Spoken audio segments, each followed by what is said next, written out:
to the Equalization and Appropriation Bill from the Senate. Madam Speaker, I stand on the strength of our Constitution, which was promulgated in 2010. That Constitution dictates that every Kenyan is equal to the other Kenyan. Madam Speaker, which means that every area in this country is as important as any other area. Madam Speaker, because of that, in the Constitution, you find very many affirmative action programs, either to bring people who are otherwise undermined to the point of level with every other Kenyan, or to bring areas that are underdeveloped to the point that they were nearly as equally as developed as all the other areas in Kenya. And Madam Speaker, that's where the Equalization Fund comes in, to bring up those areas which are underdeveloped in key elements that are necessary for human life, like education, infrastructure, including hospitals, including schools, including roads, so that we all feel like, indeed, we are all Kenyans. Madam Speaker, I served as a commissioner in the IIBRC Commission, also known as the Legale Commission. Madam Speaker, I went around the whole country. And Madam Speaker, I'd like to let you know that there are parts of this country that are so remote, parts of this country that do not have what we call roads. Madam Speaker, many of those children in those parts of the country have not even seen cars. Madam Speaker, Equalization Fund was meant to make these people who are in such parts of the country to actually feel like they belong to this country called Kenya.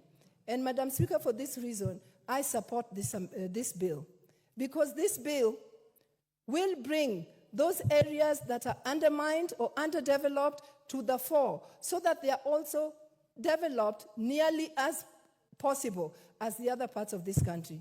Madam Speaker, it's a shame that we are almost getting to the 20 years time limit for this Equalization Fund.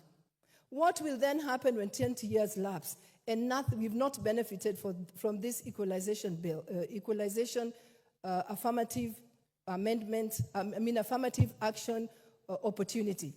Just because money that's been appropriated has never been used towards this effort. Madam Speaker, I support this amendment bill from the Senate because what it does is it locks in the money that is meant for Equalization Fund, such that even if one financial year passes, it will still be locked for that purpose that it was intended for. Because that is the only way to go, to ensure that those areas that are underdeveloped are actually, the money that's intended to bring them up is used for that purpose. Madam Speaker, as I stand here, because I believe in this equalization, I believe that the whole country is not equal. Madam Speaker, for that reason, I will never support this one man, one shilling, one vote, whatever it's called. Madam Speaker, because this country, there's so much discrepancy in the development of this country. And you need Equalization Fund, you need affirmative action to bring other Kenyans who are not benefiting like every other Kenyan to the fore, so that they can also enjoy being Kenyans. Madam Speaker, I want to say again, categorically, I support this bill. Thank you, Madam Speaker. Majority Whip. My point of order. No, you can't raise a point of order. I'll first give member for Marsabit, the Deputy Whip.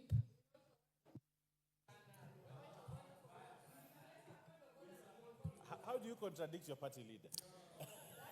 Honorable Speaker, Honorable Wako, you're on the floor.